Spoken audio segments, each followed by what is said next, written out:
dadkayda xalkee way balduuga dhaqaalu waa dhisi nabade way balduugo dhaqaalu waa dhuntii lacagtee way balduuga dhaqaalu waa dhisi samare way balduugo dhaqaalu waa jidkii dheragee way balduuga dhaqaalu waa dhisi ahlige way balduugo dhaqaalu waa laftii dhabarkee بسم الله الرحمن الرحيم السلام عليكم ورحمة الله وبركاته كلنتي وعنا ونكسن دعوة ديال كنا سود هذا برنامج كجناح سجية دقائق خيرات كبدينو وبرواق حلالو خيرات كبدينو وبرواق حلالو إلهي كل حبيري وين انبرنا Somaliland waxa ay ka mid tahay wadamada ugu xeebaha dheer qaaradda aynu ku noolnahay ee Afrika. Dhererka badaha Somaliland ayaa lagu qiyaasaa ilaa 850 kiiloomitir. Taasoo ay ku jiraan kheyraad aad u tiro badan oo haddii maalgashi lagu sameeyana laga intifaacsanayo. Kheyraadkaasi aadka u tirada badan ayaa waxaa ka mid ah noocyada kala duwan ee kalluunka. Kalluunka ayaa loo tixgeliyaa in uu ka mid yahay cuntooyinka ugu faa'iidada badan isla mar ahaantaasina ah isha ugu weyn ee laga helo omega 3 fatty acids oo ah maado aad ugu muhiim ah jidhka iyo caafimaadkiisa. haddaba kalluunka ayaa isagu difaaca cudurro aad u tiro badan isla markaana dadku ka faa'iidaan caafimaad wanaagsan. maadada omega 3 ee laga helo saliidda kalluunka ayaa la ogaaday in ay dawo ka tahay cudurrada ku dhaca maskaxda. maadada omega 3 ayaa laga helaa cunidda kalluunka kala duwan kuwaasi oo dhammaantoodba laga helo Somaliland. geesta kale kalluunku waxa uu ka hortagaa xanuunada ku dhaca wadnaha. daraasado badan oo la sameeyay ayaa iftiimiyay in cunista kalluunku ay dawo ka tahay isla markaana hoos u dhigto khatarta cudurrada ku dhaca wadnaha. gaar ahaan qofka toddobaad kasta cuna waxa uu ka badbaadaa cudurrada wadnaha asiiba. saliidda kalluunkana waxaa loo yaqaanaa inay yarayso dhibaatooyinka dhiigga bini'aadanka la soo darsa. sidoo kale cilmi baaris laga fuliyey dalka Sweden ayaa daboolka ka qaaday in maadada selenium oo badanaa laga helo kalluunku ay dadka u saamaxdo inay iska difaacaan cudurka kansarka. waxaana daraasadu sheegtay in ragga aad u quuta kalluunku aanu ku dhicin kansarku marka loo eego kuwa aan iyagu cunin kalluunka. waxa uu dadka ka ilaaliyaa isku buuqa, carada badan iyo waalida. kalluunka oo laga helo omega 3 fatty acids taasi oo kordhisa maadada serotonin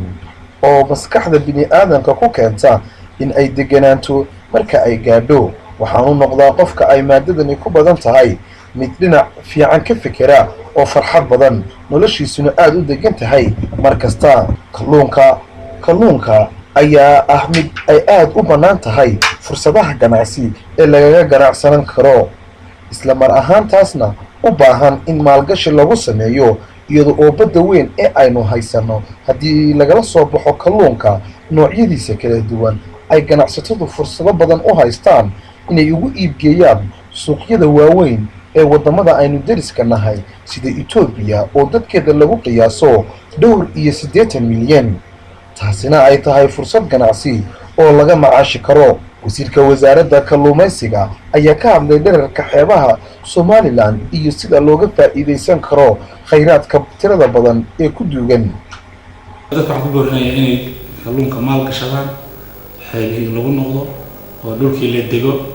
800 kilomitir waa diyaabaysaa dadka jooga iyo deegaamada ka dhisan inta ay leeyihiin ama aad ugu tegi doonto. marar badan baad saacado badan waxaad maraysaa meelo cidla halka aad maaragtay niyada ka marayso meel walba in xoolo iyo dad iyo magaalooyin ka dhisan yihiin. marka waxaan ku boorinaynaa in baddi ku noqono waxna kala soo baxno kheyraadkeena. inta hadda waxa la isku baacsanayaa ama muxuu ahaayay doonayshayana soo weeraray ama kuwa soo galay ama kuwa shaqo darraaba yimi maxaa dadku kuugu soo ururaya meesha lagu soo yaacay. dee adiga baa kalluunka la soo baxay mar haddaan kalluunka la soo baxay cid baa soo raadsanaysa la soo baxaysa ama wuu soconayaa isagaa dee qaybtii socotaay oo maaragtay qaarada isaga wareegtaay marba qayba meel lagaga haraa marka dadkeena waxaan ku boorinaynaa wixii tala ah ciddii mashruuc samaysanaysa oo rabta inay mashruuc samaysana dad marar badan baa inta dad mashruuc sameeyeen ay ka khariban tahay in intuusan bilaabin horta wasaaradda imaan dad khubaraa baa jooga talaa la siinaya qaabka uu shaqaynayo iyo waxyaabaha ku habboon shaqadiisa uu rabo inuu qabsado deegaamadiina waxaan leeyahay dib ha loo soo nooleeyo dadka ganacsatada ahina lacagtooda waxaad arkaysaa macalada ay yaalin 100 gaari oo midkiiba yahay 20 kun ugu yaraan ama 30 kun marka dee malaayiin milyan 2 milyan baa cidla iska fadhida malaayiinkaas magaalooyin dhan buu ku maaragtay ku camari lahaa kalluunkii iyo qalabkiisii iyo intaasoo qof boqolaal qofna wuu ku shaqagelin lahaa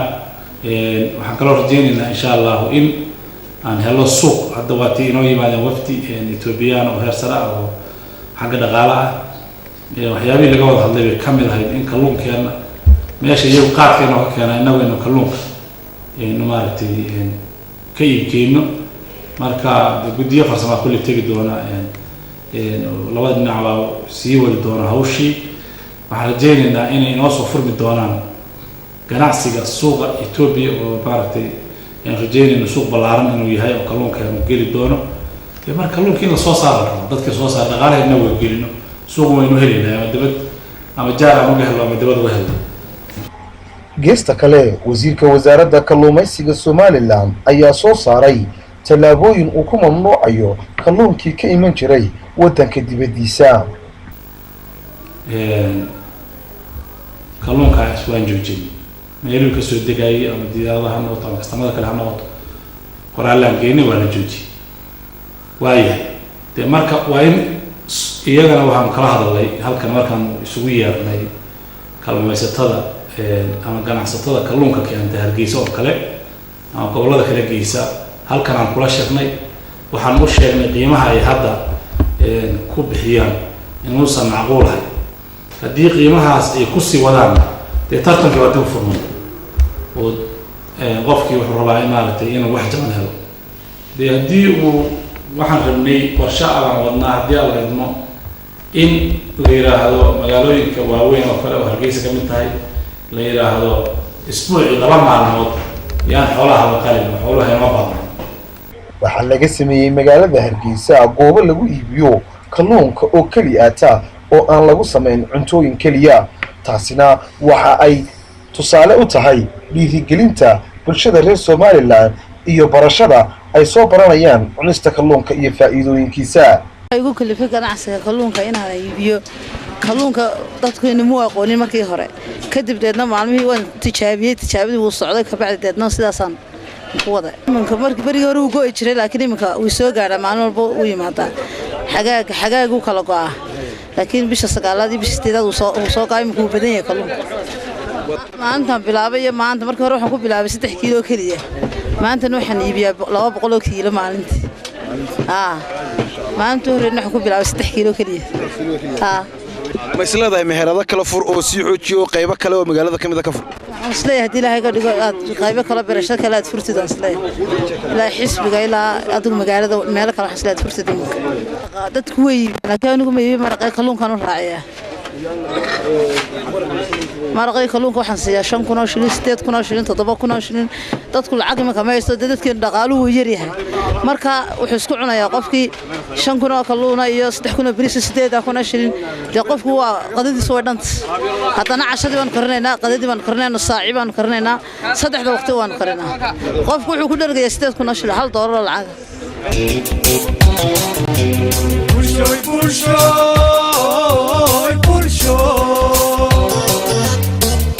bulshada Somaliland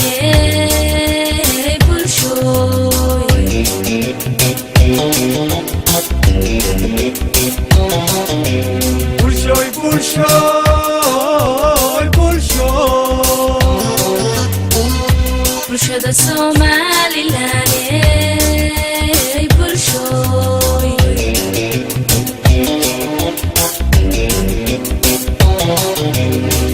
khayraadka badeenu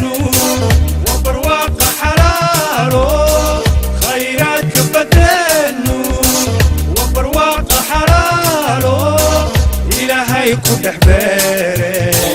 waa inaan baranaa baranaa baranaa waa inaan baranaa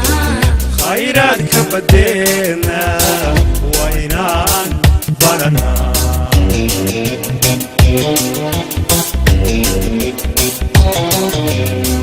khayraadka badeenu waa barwaaqa xalaalo khayraadka badeenu waa barwaaqa xalaalo ilaahay ku dhex beere waa inaan baranaa waxaan ku dooranay kalluunku waa lafdhabarta dhaqaalaha dalka kow second ka labaad waxa weeye nafaqada iyo fitamiinka ugu badan ayaa ku jira ee dadka macnaha u baahan yihiin dadkeennu waxaynu cunnaa oo keliya xoolaheenna oo aan hore u isticmaali jirnay laakiin umaynaan isticmaali jirin kalluunka waa khayraadka keliya aan haysanno laakiin aanay dadku ka faa'iidaysan ee aanay isticmaalin sidaa darteed iyaanu doorannay inaannu uga faa'iidayno dadka annaguna aan ka faa'iidaysanno almihii ugu horraysay ee aannu bilownay waxaannu iibin jirnay 50 kiilo 20 kiilo 30 kiilo laakiin maanta waxaannu iibinaynaa 150 kiilo 100 kiilo 120 kiilo markaa waxaad halkaa ka garanaysaa inay macnaha waxaan ku aad u kordhayso waatay kalluunka iyo helitaankiisa si joogtaa kalluunka ma heshaan mise uu idinka kala go'aa waan helaa kalluunka macnaha waxaan ku waqtiyada qaarna uu kala go'aa laakiin kolley kalluunku sufficiency maaha oo inaguma filla oo si fiican looma soo saaro wax macnaha kayda oo macnaha waxaan ku u leeyahayna ma jirto sidaa daraaddeed ma ogta waxaan ku kalluunka si saxa oo wanaagsan oo joogtaa looma heli karo muxuu ahaa maaragtay xagaagoo kale lama helo mar dhaweyd waxaan ku xagaagii waxaan gaadhnay heer inaan xidhno meheradaha oo aan kalluunba weyno imiga macnaha ayuu markaa haddana soo yaro bilaabmay markaa waxa weeye xagaagoo kale kalluun lama helo markaa waxa weeye maaragtay kayd ma jiro oo talaajada oo ama berbera ama macnaha waxaan ku maaragtay hargeysa waxa weeye markaa processor yar oo kalluunka macnaha waxaan ku berbera markuu ka yimaado lagu rido oo annaguna aanu ka soo iibsano markaa macnaha waxaan ku dalka gabigiisuba kayd macnaha waxaan ku talaajada oo macnaha kalluuna male maareeyaha shirkadda National Fishing Corporation ayaa sheegay in shirkadiisu dabooli doonto baahiyaha kala duwan ee kalluunka waxa weeye Axmed Maxamed Cumar oo ku magac dheer Khadar waxaan ahay gudoomiyaha iyo gudoomiyaha fulinta ee shirkadda kalluumaysiga la yiraahdo National Fisheries Corporation shirkadaas oo aanu aasaasnay 2012 aakhirkiisii shirkadu hadda waxay soo gaadhay in waqtigii ay wax soo saari lahayd shirkadda waxay leedahay qalab fara badan dooniyihii wax qabanayay gawaalidii qaboojiyeyaasha ahaa iyo meeshii lagu kaydin lahaa kalluunka shirkaddu waxa ay saldhig u ah 3 meelood oo ay ama ka soo qabato ama ku ganacsato waxa weeye maydh iyo berbera iyo sayla saldhigayga ugu weyn wuxuu ku yaalaa magaalada sayla insha allahu muddo kooban ayaan filaynaa in aanu halkaa kalluunkii oo la safeeyey la maydhay la sifeeyey la qalay inaanu halkaa ka hirgelino ayaanu jecelnahay insha allah ويجي كجرتا مستقبل قرصياشا مستقبل شركة إن حتى قصة على سنة سوق قصة على سنة أتصل والله محمد هو ونكسنان له لكن تاسي وهو بعمل investment وين بيوبا هنتهاي قرصها دير طبعا وين هو كجرتا إن القصة عليه لكن كدو حمدون إن يسقي أو أنت لما يدي لهجاتشي oo boxes ku jira oo shirkadda magaceedii boxeska ay ku qoran yihiin inaanu suuqaqa Somaliland ama ka dibadda labadaba inaanu ka hirgelino imika waxaan ka warqabnaa in Somaliland markan ka hadlayno weliba khaasatan caasimada oo dad aan la qabno 100% population-ka waxay joogaan caasimada kalluunka waxa jira cabashooyin badan oo xagga kalluunka ah oo ay dadku ka cabanayaan kalluunka ku fulan ama si عاصمة كها قبتين هلونا ودمودا كلمات بيسان jawaabta maxamed su-aashaadaasi waa haa lanna anagu tirakoobkii aanu samaynay somalilan magaalooyinkoosa waaweyn kalluunka lagu isticmaalaa 20 tan kama badna bishi qalabkan amba agabkan aanu haysanay waxqabadku annaga bishii wuxuu soo saari karaa ilaa 40 tan buu soo saari karaa marka waanu ku rajo weynahay in aanu ku filnaan karno laakiin taa laftigeedu waxay ku xidhnaanaysaa suuqii in la fahmo siduu u shaqeeyo laanna suuqu 3 darajuu kala leeyahay mid waa hudheelada waaweyn mid waa hudheelada dhexe mid waxa weeye ka uu hooseeya taa waxaa hareer socota xaafadihiibaa iyaguna jira laakiin jawaabtii hore ayaynu dib ugu noqonaynaa ahayd hayo waanu ku filnaan karnaa tusaalahaan oo kale iminka kalluunka waxaa laga cabinaya kalluunkii somalilan gudaheeda kaasi oo xukuumaddu ay dhiirigelin ahaan u siisay inay balaa cashuur noqdaan ma noqon doonaa kalluunkiinu mid ka jaban kaa kale wadamada kale laga keenayo weliba la joojiyaba qiimihii wadamada kaga iman jiray mid ka jaban ma noqon doonaa kalluunka aad keentaan dawaabay ku qasbanaanaysaa markaad qaynuunka iyo mabaadiida economicska aad eegto haddii supplyga la badiyo qiimuhu wuu jabaya annagu sharikad ahaanse waxaa naga go-an in aanu geed sare iyo geed gaabanba aanu u fuulno sidii dadka qiimaha kalluunku uu u noqon lahaa mid macquula laanna markay dad fara badan iibsadaan waxaa magaranaysaa imaanaysaa in consumptionkii farabato markaa sidaa awgeed waanu cid waliba way ku qasban tahay in kalluunkaynu badeena kasoo qabsanaynaa uu ka jabnaado ka dabadda laga keenay noocyada kalluun ee somalilan iyo kuwaasoo kale iyaga laftooda talada ugu jirtaa specieska caggaasa laftooda inaad iibisaan oo aad keentaan si wanaagsan way noogu jirtaa kalluumada aynu hotaa dad iska hilba cunaynu nahay aqoonteenna kalluunku aad iyo aad bay u yartahay matal markaan kaaga soo qaado waxaa jira kalluun la yidhaha zaynuub oo aad iyo aad u waaweyn wuu ka macaan yahay wuu ka faa'iido badan yahay nooca cadaanka loo yaqaano ama bayaadka haddana dadkeenu ma cunaano waxay u arkaan laano jiirhkiisaa madow marka waxay noqonaysaa in horta la baro dadkeeni kalluunka faa'iidooyinkiisa xagga maskaxeed xag jireed iyo intaan la gelin in horta markii hore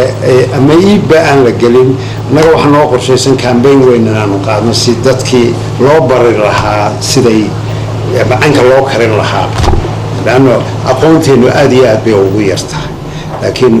way noo qorshaysan tahay insha allah waanaanu samayn doona bulshada ku dhaqan somalilan ayaa u arkay sidoo kalena u soo jeediyey talooyin aad u tiro badan oo ay ka mid yihiin kala dee kalluunku wuxuu ka mid yahay waxyaabaha wilaayeen ku manaystay hilibka kalluunka waxyaabo kale fara badan markaa kalluunku imika sidaan ku doorbidnay hilibka imika sigaan ku jecelnayba kalluunku wallaahi aad iyo aad si ayaan u arkaa si farxad ayaan u arkaa kalluunku waana macaan markaan imika cunayo aad u wanaagsan yahay kalluunka cunitaankiisu wallaahi waa asal oo u fiican yahay wax khayra dee bariga hore hilibkeel iyo dee hilib adhiyo wuxuu martay aqaana waddanka wax kale oo aan digaag iyo kalluun ahaynba waan ka weyn marka waxa weeyaan dee kalluunkii marka aan arkay bilaashka waan ku arkay oo qiimada sare jooga innagana da waxaan ku baddeena wada ogtoo waxa khayraad fadhiyo kalluuna marka dadka waxaan kula talinayaa cuntada hilibkeel iyo hilib adhiyo ma ahe kalluunka inay u soo noqdaan caafimaad ahaan jir ahaan naf ahaan intaba u wanaagsan yahay marka inay kalluunka u soo noqdaanoo dee baddeena lagala soo baxo waxaan ku qof waliba kii waxaan ku helayaan oo la soo baxo kii kalena dee iibsado walaal kalluunka horta wallaahi waa iska wanaagsan yahay maskaxiyan haddii xagga caafimaadka tahay haddii korriinka maskaxda tahay laakiin anigu waa maalintii labaadan imi meesha gawdhe marka adugu alxamdulilah waa dee khayraadka dalkeenna bahalkan kalluunka la idhaaho qiimihiisii iminkuun baa la ogaaday markii loo sameeyey hodheello iyo meherada u gaara loo sameeyey asaa waxaa lagu daray imika weliba maraqii oo sidii xoolaha maraq laga saaraayo oo ka macaankii xoolaha dee waa yacni waa xadaarad la gaadhay oo fiican weeyaan waxaan odhan lahaa dadka aad iyo aad kalluunka ha loo ogaado xoolaha wuu ka qiimo badan iyo wuu ka borotiin badan yahay aad buu fiican yahay dadka waxaan odhan lahaa hilibka kalluunka indhuhu weliba kalluunku u fiican yahay oo wax ka taraabaa Soomaalidu odhan jirtay berigii hore kalluunka dadkii wixii kalluunka cuni jiray berberaha waxay oran jireen indhuhu yani ma indhabeelo qof kalluunka cuna waxaan kula talin lahaa inay xoolaha inta hilibkiisii haata laba goyn kari maayee yani wuxuu leeyahay qiimo gaar ah buu leeyahay hilibka kalluunka hal la ogaadaan leeyahay hal la ogaado hal loo isticmaalo cunitaankiisu aad buu u wanaagsan yahay weliba special anigu waxaan kaga doorbiday baadhis matalan aan isku sameeyo laygu yidhi cholesterol baa lagaa helay oo dhakhtarka aan iska baadhay ayaa waxaan ku yidhi anigu ma doonayo wax dawooyin aan qaato wax kale laakiinse oo aan isticmaali karaa ma jira ayaan ku yidhi ninkii dhakhtarka ahaa wuxuu yidhi waxaad isticmaashaa maraqa kalluunka iyo hilibkiisa isticmaal buuri isaga ayaa dufanka ka baabiinaya tiina waan isku arkay waana ku wanaagsanaaday dadkana waxaan kula talinayaa kalluunka in la isticmaalo aad baan u wanaagsan 100% waxa la yiraahdaa Cabdi Muuse Ismaaciil walal waxa uu leeyahay minerals fara badan buu leeyahay protein buu leeyahay waxa uu u wanaagsan yahay dadka had iyo jeer dhiig kale oo aan u wanaagsanayn hilibka casi waxaan ku doorbiday waxa weeye in kalluunka cunistiisa kor loo qaado ayaan doonaynaa in la taageero xoolihina way sii dabar go'ayaan iyagana in kal loo sameeyo oo matalan sida Djibouti oo kale laba cisho aan la qalinba oo aan la tamo kalluunka la cuno dawladana waxaan ku dhiirigelin lahaa in ay dadkan la hashasho samayso oo badan khayraad fara badan baa ku jiray tii laga faa'iideysto waxaan oran lahaa xukuumaddu iyada dalka ka talisa isha dhaqaale ee aynu leenahay maanta ugu weyn waxa weeye waa xoolaha nool xoolihii noola waa arkaysana waa sii dabar go'ayaan marka 3 cisho kalluunka hal la cuno 3 cisho xoolaha hal la qalo taasaan dadka dawladda fari lahaa kalluunku aad iyo aad buu wanaagsan yahay kalluunku waxyaabo badan buu ka daweeyahay xanuunada imka typhoid kale uu ka daweeyahay cholesterol uu ka daweeyahay waxyaabo badan buu ka daweeyahay kalluunku imka indhahaaga oo kale ay daciifaan kalluunku aad iyo aad buu soo kiciyaa haddii maskaxda qofka markuu yar yahay uu koriya kalluunku waynaan baranaa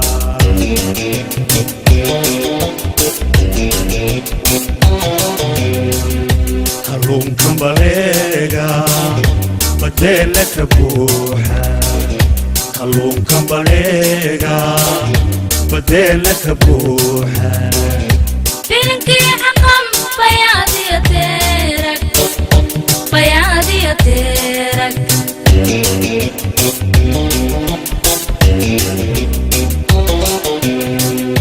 kalluunkan baleega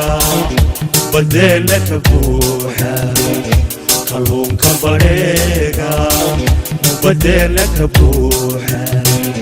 Tirinkii xaqam bayaadiyo teerag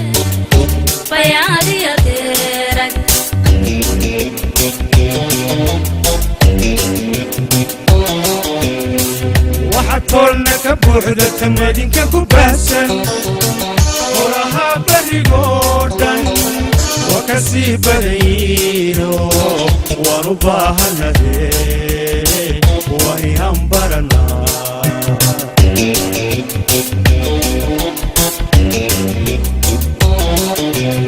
intaasi waxaan kusoo gabagabaynaynaa barnaamijkeenii ganacsiga iyo dhaqaalaha oo hadahan oo kale ka daawan doontaan telefishinka qaranka jamhuuriyadda Soomaaliland intaynu barnaamijkan mid lamid ah ku kulmi doono waa aniga Maxamed Ciise oo idinkaga tagaynaa waqtigu ha idin wacnaado meel kasta oo muuqayagu idinka soo gaarayo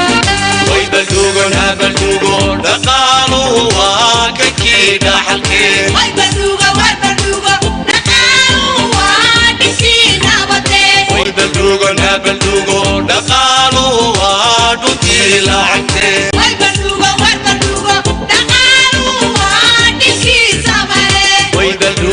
baldugo dhaqaalu waa jidkii dheragee